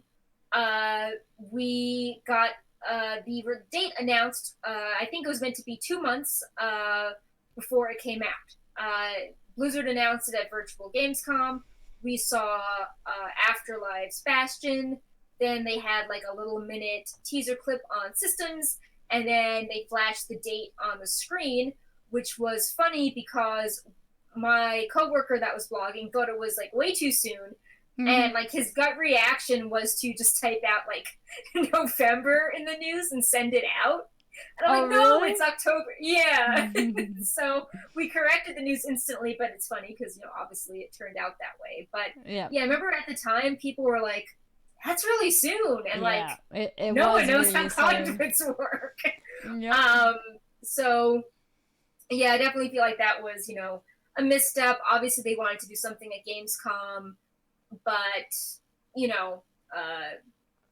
it was too early. And I think at this point we also learned that there wasn't going to be a BlizzCon, which was also kind of a low point. Yeah, too. It was a few somewhat disappointing news in a row. People who had hoped for the yearly BlizzCon and then the release date being soon was also quite shocking. Yeah. Especially because I think a lot of people, look forward to like an expansion launch can be like really stressful, but knowing that you can meet, other colleagues, other people in the industry that understand like that specialized stress, or just like hanging out with your fans with, shared interests. You don't have that to look forward to when there's not a BlizzCon. So. Yeah. And soon after this was when we were introduced to the Afterlife shorts in September. And I believe all the episodes, really positive. Yeah, they were really good. And then we also had the little competition. Should we call it a competition or the poll? The voting that was going on for Shadowlands. So Blizzard came out with 4 descriptions of 4 different mounts, and you were able to vote for which mount would become a real mount in Shadowlands. And we had mounts like the Flying Carpet, for example, which was my vote, but unlucky. We did not win. I had a Jellycat, which also did not win. Yeah, Perk had the Jellycat, and the winner was the tree, right? The ancient tree. Wandering Ancient. And lots of people had really fun fan concepts for that. But throughout the whole process, there was the sense of, okay, the afterlives are over. When's the release date? Oh, the voting has closed. When's the pre-patch date? Like, everyone just was assuming the pre-patch was going to hit after, these other content things hit a natural stopping point. Oh yeah, because at And I this do point think, we knew the release date, but the pre-patch right. kept being pushed and pushed and pushed, and we were Mhm. wondering, are we even gonna have a pre-patch at this point? Soon it's Shadowlands time. Like Shadowlands is Yeah. coming out next month, and we still don't know when pre-patch is. Yeah, and then at the very end of September or start of October, we got the Shadowlands Delay officially, as well as the pre-patch release date. And I know a lot of people were sad it was delayed, but I do think it was. I think that at the start it was actually a good thing and a high point for Blizzard because they say they didn't want to release a bad product, and a lot of people I saw were very mature and appreciative of it, and it seemed that it put the people working on it in a better mental health place because they could feel like more proud of their work and not rushed. Because like in September, it was getting really weird in like the weekly builds and data mining, being like, this is totally changed again. Like, what is their idea? It Yeah. felt like they were getting really frantic and just trying all these new things and hoping Mm-hmm. one thing would click before the first release date. Mm-hmm. So I do think it was good that they were able to push things back. Mm-hmm. Although, in retrospect, I do worry that it reinforced a culture of, well, oh, you're at home, so why don't you just, work through the holidays or, work on the weekends. Like, there's definitely been more Blizzard updates on the weekends, Like and the especially the expansion past launch. month. Mm-hmm. Yeah, like the day of the expansion, there were like hot fixes pushed to Covenants that very morning, the Covenant abilities. Mm-hmm. Or, like the Race to World First bosses, we were seeing, tuning push for like Stone Legion generals or Sludge Fist over the weekend. Yep. So, yes, we're all stuck at home with the pandemic, and I do hope Blizzard was paying people overtime if they chose to work, but I just feel that for people working at a corporate business that are like, have pretty rigid salaries and days off, as opposed to streaming where it's more like set your own hours. I just feel bad when people are sort of expected to be on call all the time. Like, you tend to lose a sense of like Mm-hmm. work life boundaries. It's, Mm-hmm. especially if some of these people were salaried and couldn't get overtime. So hopefully they were, but I know sometimes like if you're high up enough, you're not hourly, you're salaried. So I'd hate if someone was like, oh well, you know, I just have to be around because like I'm the manager. It's like, well, Yeah. that's just sad. Mm-hmm. But I do think it was good they delayed it. I just hope it didn't. I just think it was very stressful on employees, especially someone that's like, done retail type stuff. Like, people are very stressed over the holidays and trying to do customer support or like Oh, yeah. sort through launch People. Yeah. feedback with like Thanksgiving and Christmas just seems very stressful. Mm-hmm. Even when you can, and then you're stuck at home with the pandemic, so you have like nowhere to relax. Mm-hmm. And especially if you're like a parent of young children too, it's I can imagine a real headache having Mm-hmm. children shouting in the background because there's no school to go to, and then you have your bosses, then you have these deadlines and all these things. I think people did take the delay pretty positively. There were, of course, some disappointments, understandably, because some people had taken certain days off of work to make it for the launch.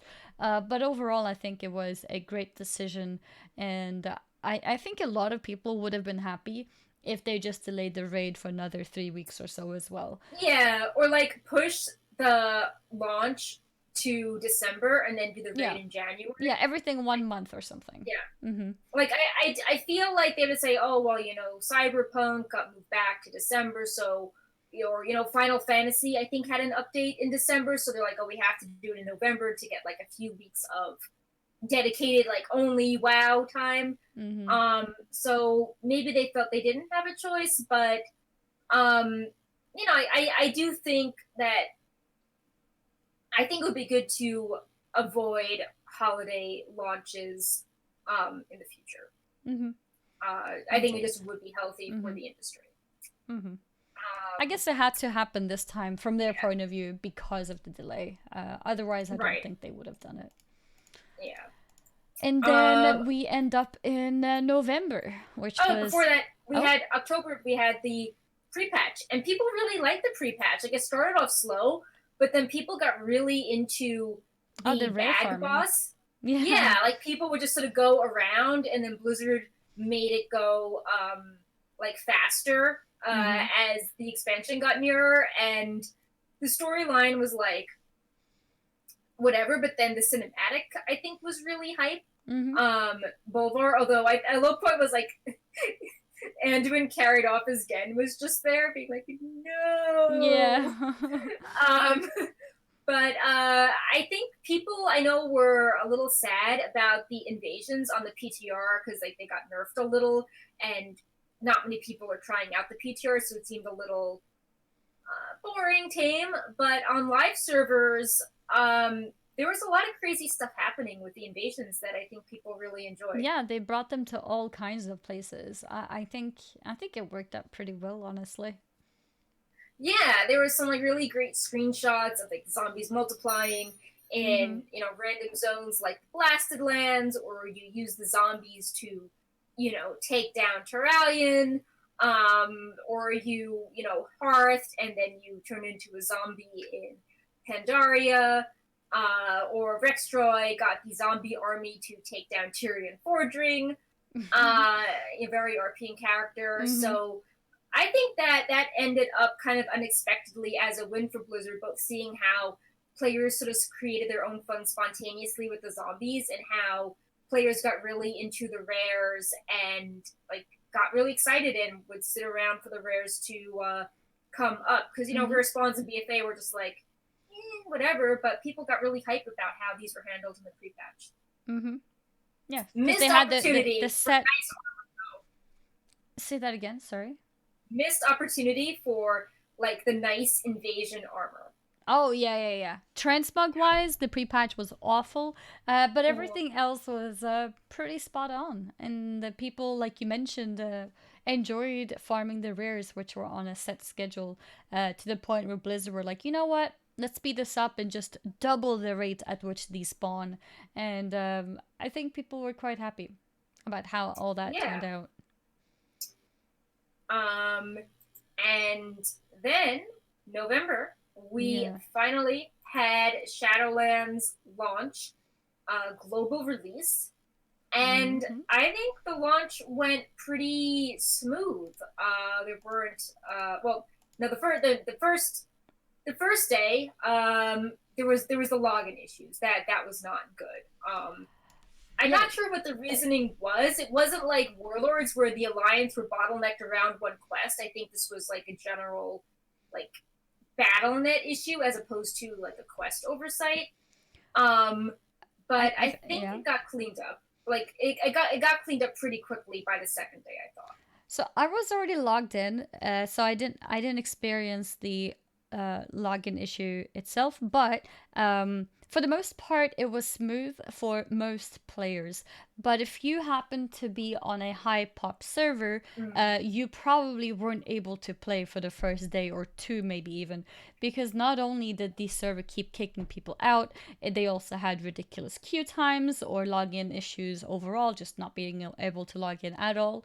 And I think it took Blizzard a few days at least before they started offering some free transfers for those people, which was pretty bad. Luckily enough, Yeah. it wasn't that many servers affected by this, but it was at least one or two servers on each region. So we have on EU, for example, I believe it was Kazakh or Draenor or both, and something similar on NA as well.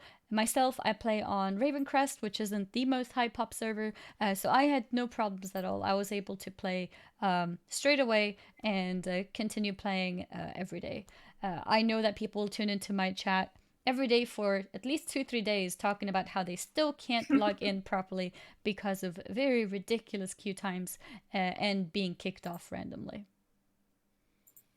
Yeah, I would also say that another hype thing about Launch was people seem to enjoy the stories more while questing compared to BFA. They were more like fantasy, you could lose yourself in them. You didn't feel like you were doing something questionable or helping a character you didn't like. It was like all very flashy. And the cinematics were kept a surprise throughout the beta, so people got to experience those really emotional moments like Anduin putting up the gold bubbles so we could escape from the maw, or Ysera coming back to life, or Sire Denathrius with revealing his anima. We got to see all those really cool things for the first time, and I think that all culminated into something which didn't answer every question. It was still satisfying.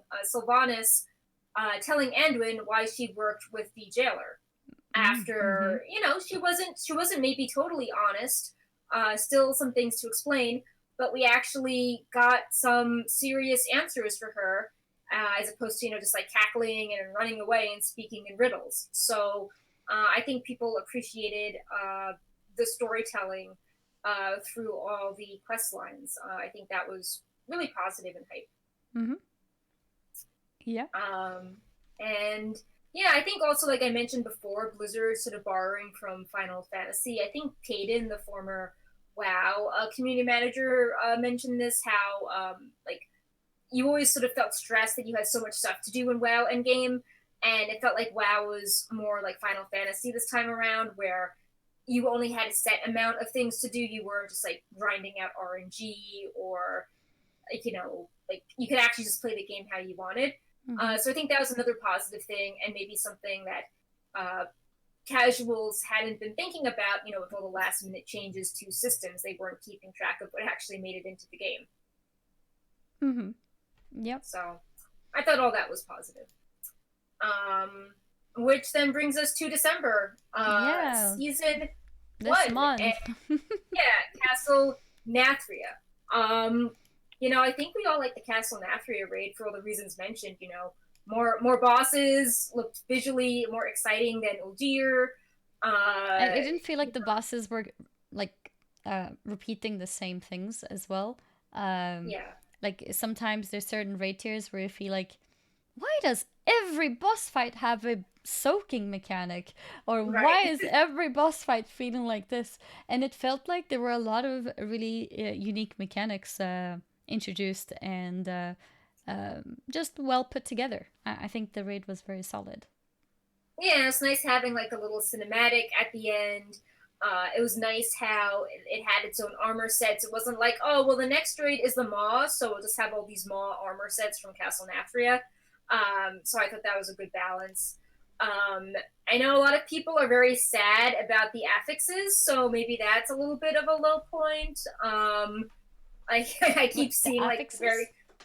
yeah, Mythic Plus. Like I keep seeing very Oh, popular streamers yeah. being like, "I'm sad about this. I can't play with my friends," or like, "This one's Yeah. new and it's Mm-hmm. really rough." So Mm-hmm. maybe that could have used some more polish, or maybe it slipped under the radar because at the start of the season, people are focused on Raid, and now that it's over, they're pivoting to Mythic Plus. Yep. Um, Another high point, people seem to like the PvP gearing system, and they're Oh yeah. especially hype that if you are elite rating, you could get a really nice item level weapon on par with Mythic Sire Denathrius from your Great Vault. So people are finally like, finally I can like PvP to get my awesome PvP gear. Yep. So I think people were very excited about that Mm-hmm. in Shadowlands in December. Oh, definitely. I see myself that there is a lot more PvEers who are interested in PvP. PvPers are doing more PvP.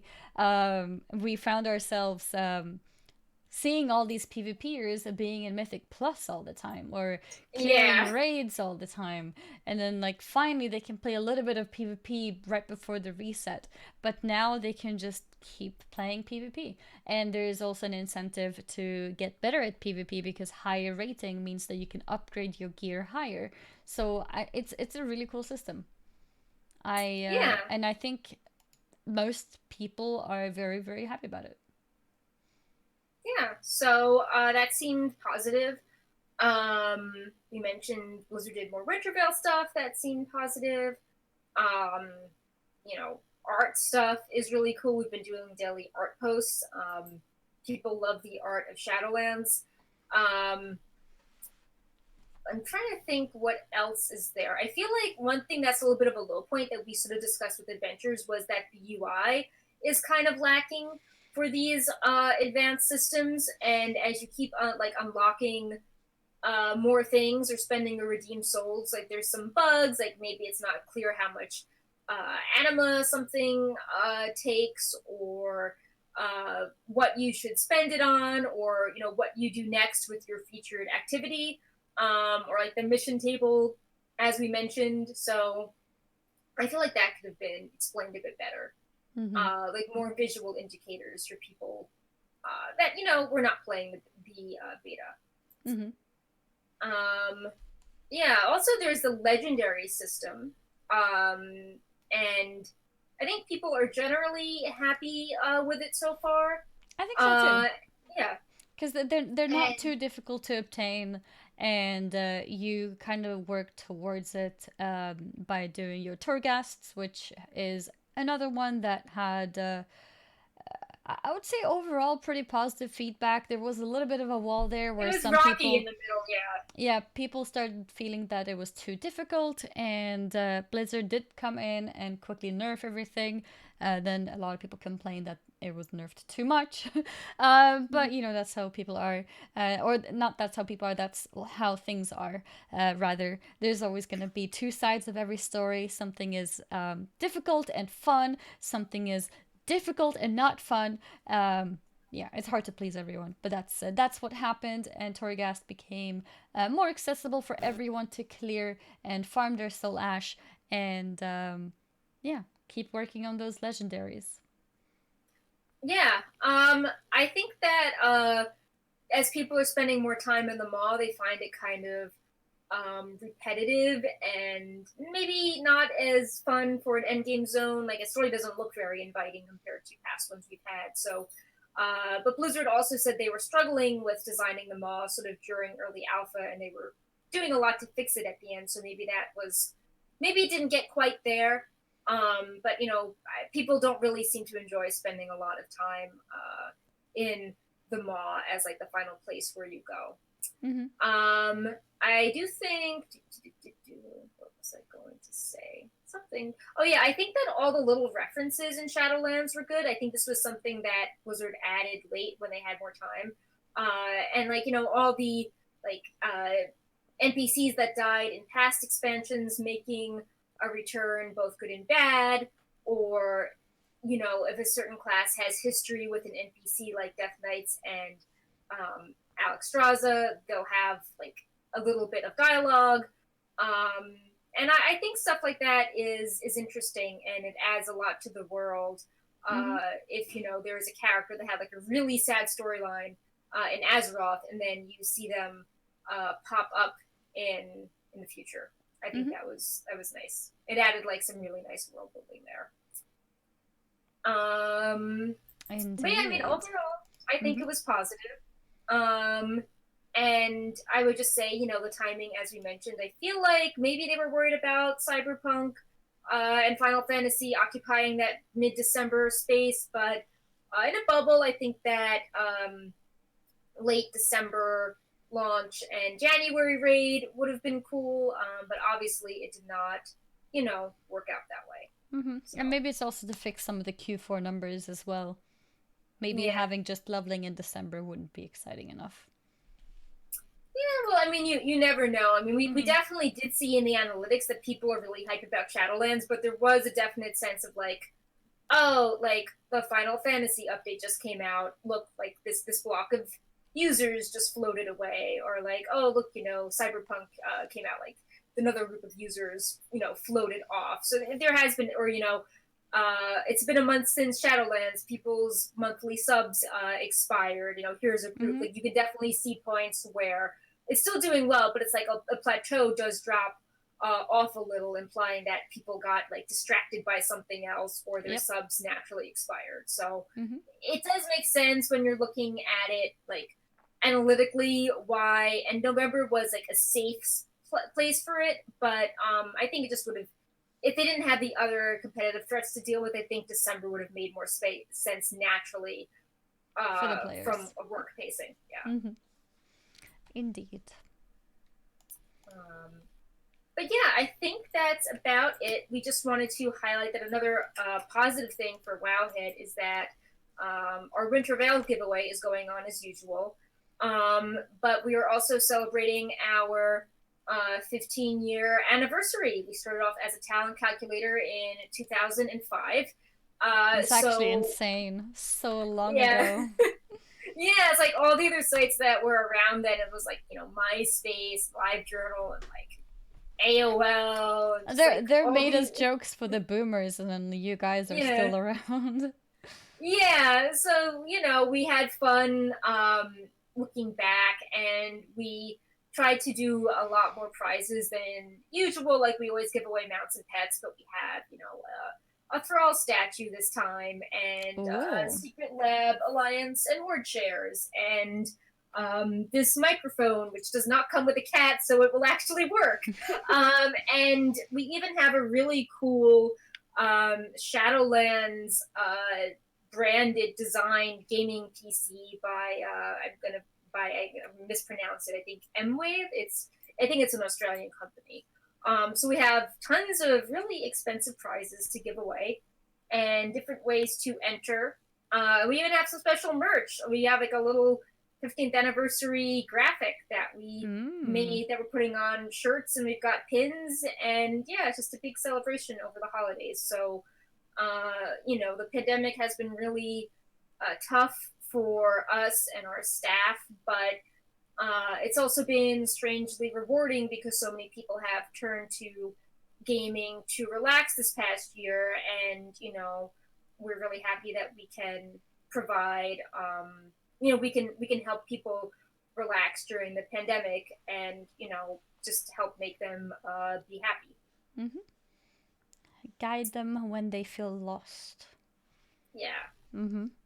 Yeah, thank you to So Wowhead for always doing the things that you guys do. A lot of people do depend on you guys, and that's why you've been so successful for such a long time as well.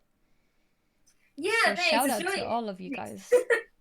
It's funny because you have like some people that like are boomers that like just want the old school thing, but then it's like, well, if you just stayed full boomer and didn't adopt, then you would be like, like you would just be the butt of jokes like MySpace. So Yeah. you have to adopt, even if in the heat of the moment people are just like, why does this look different? Or like, news is dumb. Just post about items and stat weights, and it's like, well, if we just did that, it wouldn't make sense. Like Mm-hmm. modern WoW. Mm-hmm. So, yeah, no, I think it's really awesome that my team has tried to keep up with the times and keep the core information sharing and friendliness, but try to cover what people need as opposed to being like, well, this is the way it's always been done, and then it's like, well, but no one really cares about this like 10 years later. Mm-hmm. So yeah, I'm really proud of my team, and in our giveaway post, we all like wrote a bit on stuff in the past, or like what was the first thing we used Wowhead for versus where we are now. And Mm-hmm. yeah, it's a fun read if people check that out. Yeah, Brightpaw that's has shows up as awesome. well. His first memory was staring at the Brightpaw NPC in the model viewer watching advance Oh, and pawing at the screen while opening up so many tabs. of course. And now he is our merchandise reviewer. So Mm-hmm. Always making sure the quality is top notch. yeah. Speaking of which, where is he? Oh, he's not. He's not here. He's off. I don't know. Probably eating a wire in the bedroom or something. Yeah. Yeah. So the giveaway runs until, let's see. I know it ends sometime in January. Okay. January 4th. So you still have like a week to enter. Mm-hmm. 174 prizes total. You can enter via Gleam, or you can enter by doing stuff in game. We know people sometimes like one really over the other. And yeah, thank you for all your support over the years. Mm-hmm. Thank you, everyone, for supporting. And speaking of supporting, we have a few more shout outs Awesome. for supporting the Twitch channel. We have Master Sora, who shared a 5-month resub. Thank you very, very much for that. We had Torag, who was a fresh new Prime subscription. Thank you. Noma with a 5-month subscription resub as well. And Master Sora with a gifted sub to Wee. Thank you guys for supporting Wowhead here on Twitch as well. And everyone who's watching, by the way, you guys are also supporting by just watching. It's nice for us to also see that people want to be informed about the news and things like that on this type of medium. Of course, we have the written website and all the different links and all the different news put in different ways for anyone to read news in the way that they prefer. Sometimes people prefer to have this show on in the background as they're doing other things, maybe cooking, maybe playing the game themselves, maybe anything. So we try to just put it all together into a smaller summary for the most important things so that you can keep track of everything without having to spend too much time reading. Because, yeah, there's there's Wowhead guides on everything. You can spend hours on the smallest thing ever because there's so many details of everything. And within the same article, there's probably at least another 10 links to another articles, just depending on how much you want to branch into things. So yeah, here we just try to cover the most important ones so that you're at least up to date with most of the hot topics that people are on about. I did mention YouTube because these shows do end up on YouTube as well. So if you do miss a show, you can always catch up with them on YouTube as well. And we try to upload them within a day of being live so that they're still pretty relevant once they're on YouTube as well. Yeah. So I think that's about it. I'm not sure if we'll do a show next week because it's like gonna. I mean, Blizzard's like on holiday, but maybe we'll do one. You never know. Yeah, you never know. Blizzard will like drop some data mining over the weekend, but yeah, I mean, there's no like world first race. We did our year in review. They're still out of the office this week, but who knows? We'll keep it open. I'm certainly not traveling anywhere. The pandemic. So. Yeah. But yeah, I think that's it on my end for stuff to discuss. We will see you guys in 1 week if there is anything worthy of being talked about. If not, we will see you guys the week after with all the important things so you don't miss out. And also, I noticed that Alina Marina also resubbed for 5 months. Thank you very, very much for that. And I also saw a quick question in the chat. There has been a lot of reported bugs with the hunts in the Maw. So if that's something that you have experienced, yes, a lot of people have experienced the same things. Hopefully Blizzard will take care of it so that things feel a little bit smoother. There's been reports of all sorts of bugs when it comes to that.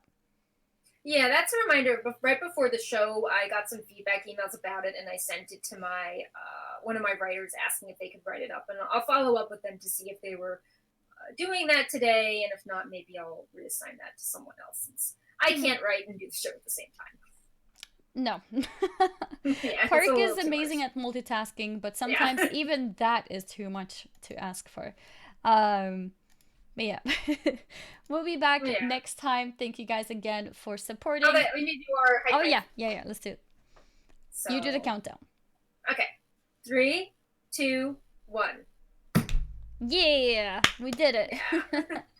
High five. Come in. Safe games, social distancing, all the way. Yeah. And Brightpaw's like, oh, a high five. That means you're done soon, Mom. Great. Yeah. That means I could get more attention.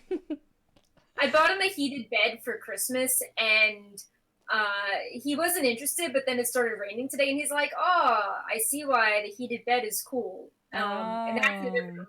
So he's like really interested in the heated bed when it's like drafty outside. Heated bed sounds really good. I know. I'm like, I want a I want one of those. Yeah. I was just talking to some friends when I was playing some Among Us this morning, and some streamer friends, and one of the guys says that he likes a chilled pillow, a cold pillow, a pillow that stays cold on purpose because he wants the pillow to be cold. And I'm just like, Huh. Why would you want to lay down into Maybe if something you which live is in the cold? tropics. Aren't those like there are He those was hotels British, so it's like and it's like already cold. igloos? Yes. Like Yeah, I've heard of it's like those. where it's like in the north and like the lights are very pretty and the stars are nice, but you're just in an igloo. And oh, we have a cat. Yep, You're he such a knows good it's boy, ending Grandpa. time. You know it's ending time. Yes, you're such a Yes. good little streamer cat. Yeah. All right, perfect timing, Brightpaw. Now we get you to wave too. Yes, good boy. Yeah. Yes. Oh. All right, Yes. guys. Take care, everyone. Happy New Yep. Year's. Because the Happy next New time we Year. see you guys is going to be 2021. Stay Yep. safe and take care of yourselves. Mhm. Oh. Happy New Year. Bye, everyone. Bye. Bye bye.